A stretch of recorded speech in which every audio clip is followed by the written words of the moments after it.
আজকে আপনাদের সাথে আমার খুব পছন্দের একটা রেসিপি শেয়ার করব। আমার বাসায় এই রেসিপিটা সবাই পছন্দ করে, স্পেশালি আমার মায়ের হাতের সয়াবিনের তরকারি। এই জন্য এখানে 2 প্যাকেট সয়াবিন ফুটন্ত গরম জলে 5 মিনিট ভালো করে সিদ্ধ করে নিয়েছি। দেখুন, সয়াবিনটাকে কিন্তু খুব ভালো করে সিদ্ধ করে নিতে হবে। তারপর এই জলটাকে ফেলে দিতে হবে। এদিকে কড়াইতে আমি দিয়ে দিচ্ছি সর্ষের তেল। আমি কিন্তু সাদা তেল দিইনি, সর্ষের তেল দিয়ে দিয়েছি হাফ কাপ, 2টা তেজপাতা, 1 চামচ জিরা ফোড়ন দিয়ে তারপর যে সয়াবিনগুলো আমি সিদ্ধ করে রেখেছিলাম সেই সয়াবিনের দানাগুলো আমি এখানে দিয়ে দিলাম। আমি একটু বড় সাইজের সয়াবিনের দানা নিয়েছি, আপনারা চাইলে যেটা ছোট সাইজ পাওয়া যায় সেটাও করতে পারেন, তবে এই সয়াবিনটাই আমার কাছে খেতে বেশি ভালো লাগে। এখানে দিয়ে দিলাম হলুদ গুঁড়ো, আমি 1 চামচ হলুদ গুঁড়ো দিয়েছি।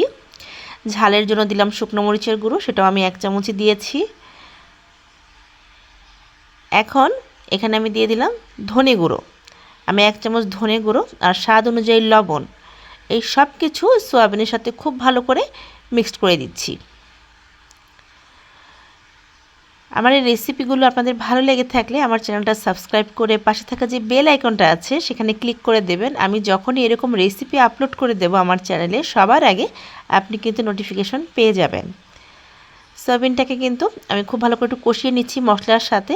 এইভাবে কিন্তু মশলার সাথে একটু ভালো করে কষিয়ে নেবেন, তাতে করে সয়াবিনের যে একটা বাজে স্মেল থাকে বা মশলার যে কাঁচা গন্ধ থাকে সেটা কিন্তু নষ্ট হয়ে যায়। দেখুন, কষাতে কষাতে কিন্তু তেলটা ভেসে উঠেছে। যখন দেখবেন যেভাবে তেল ভেসে উঠেছে তখন বুঝবেন যে ভালো মতো কষানো হয়ে গেছে। তার আগ পর্যন্ত কিন্তু একটু সময় নিয়ে ভালো করে কষিয়ে নিতে হবে।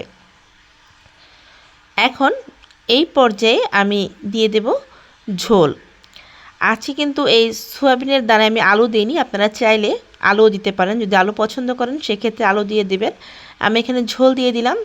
সয়াবিনের তরকারিতে আমি খুব একটা বেশি ঝোল রাখি না, এটা আমি মাংসের মতো করে রান্না করি, এই জন্য আমি ঝোলটা কম দিয়েছি। আর আমি নিরামিষ সবজি হিসেবে রান্না করছি, অর্থাৎ নিরামিষের দিনে খাওয়ার জন্য, এই জন্য আমি পেঁয়াজ দিইনি। আপনারা চাইলে যদি নিরামিষ দিন ছাড়া রান্না করেন একটু পেঁয়াজ কুচি দিতে পারেন। এখানে আমি একটু গরম মশলা দিয়ে দিলাম, খুব সুন্দর একটা ফ্লেভার অ্যাড করবে। 3-4টার মতো দারচিনি আর 2-3টার মতো এলাচ, এটা আমি দিয়ে দিলাম। চাইলে কিন্তু গুঁড়োও দেওয়া যায়, আমি আস্তই দিয়ে দিয়েছি। এখন খুব ভালো করে মিক্সড করে নেব।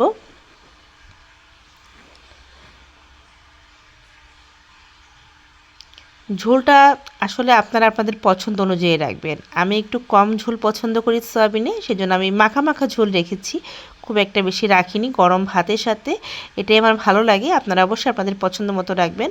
তারপর আমি বাটিতে সার্ভ করে নিয়েছি। হয়ে গেল আমার সয়াবিনের তরকারি।